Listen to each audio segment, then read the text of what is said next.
turn out what? Everyone's ready. Not for violence or hate. They're here to stand ground on our own area, which is our hamlet. Hello and welcome. Today we are breaking down a series of deeply divisive events that recently unfolded on the streets of London. A planned rally, a series of counter-protests, and accusations of a complete media blackout have painted a picture of a capital city at a boiling point. Our goal in this video is to provide a clear, step-by-step explanation of what happened based on the information and evidence that has emerged. We will look at the different groups involved, their stated intentions, their actions, and the alleged response or lack thereof from the police and the media. The day began with a planned event organised by the political party UKIP, led by Nick Tenene. This demonstration was framed as a peaceful rally to fight for Christian values and to fight against the political ideology of Islam. The chosen location for this march was Whitechapel in East London, an area described by the organisers as predominantly South Asian and Islamic.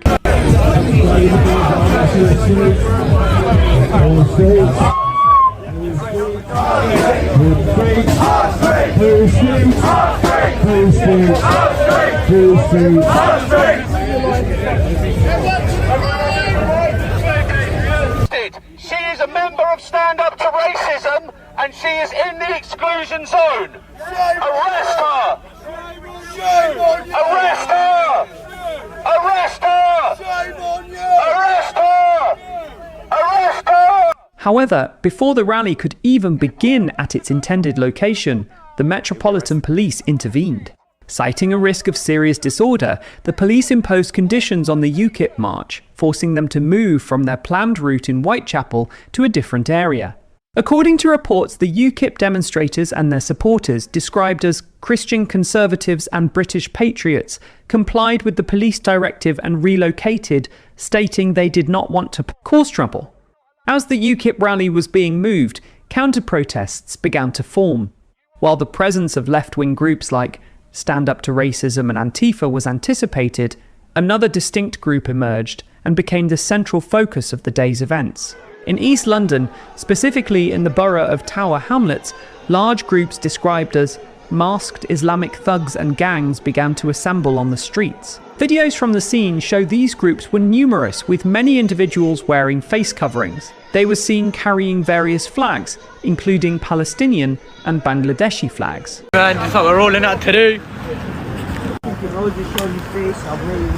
I got a bad leg today out of all days, unfortunately. But yeah, you man, we're rolling, we're rolling. Alhamdulillah, we have a brother here all the way from Barak. Alhamdulillah Rabbil Alameen. And many of our brothers here are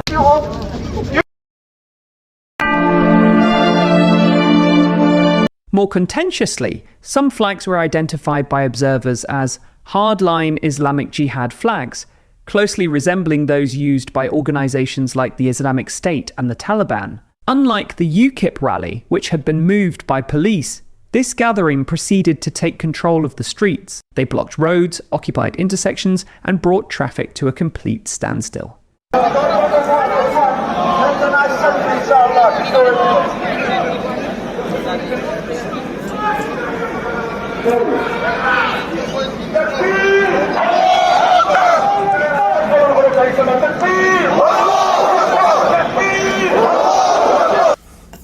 Chants of "Whose streets? Our streets" were reported, along with declarations that they were there to stand firm and defend our home, to defend our community.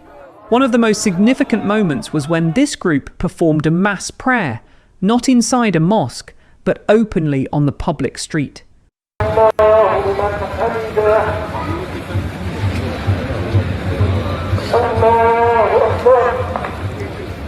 They could be inside the mosque, but of course they're not going to do that because it's supposed to be declaring victory.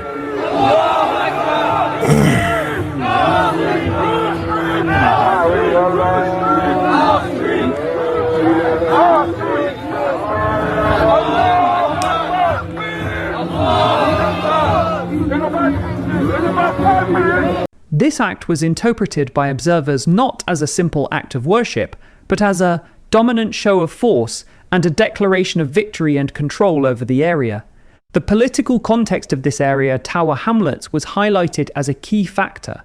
The borough's mayor is Lutfur Rahman, a politician who was previously banned from office for 5 years due to election rigging, only to be re-elected after the ban expired.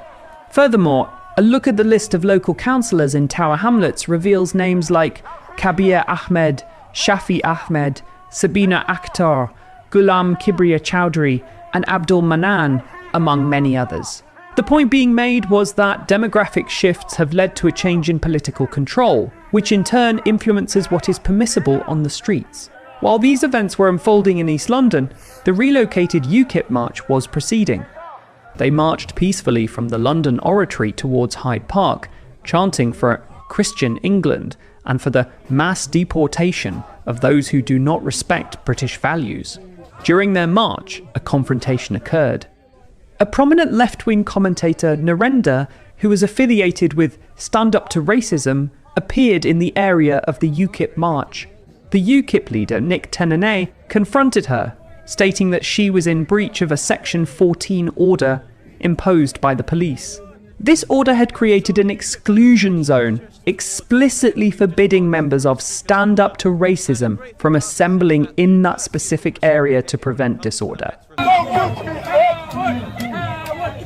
Whoa, whoa, whoa, whoa! When they see a man with the English flag or the British flag, this is what happens.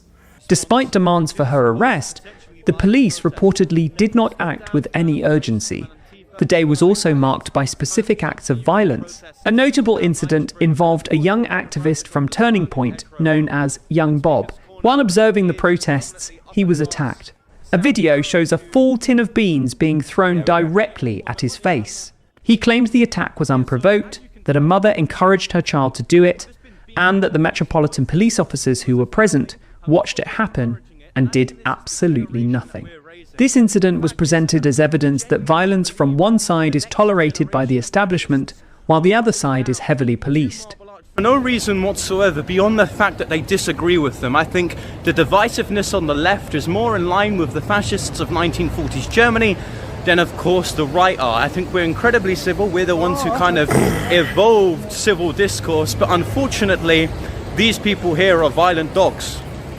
Beans, Yeah. that's just a waste of food, and considering the left talk about wealth inequality, I majorly appreciate that fact. A crucial part of this entire narrative is the alleged disparity in media coverage. Observers pointed out that while the planned UKIP march was covered by outlets like the BBC and Sky News, often with a warning about the far right coming out, there was a complete media silence regarding the DAPT events in Tower Hamlets.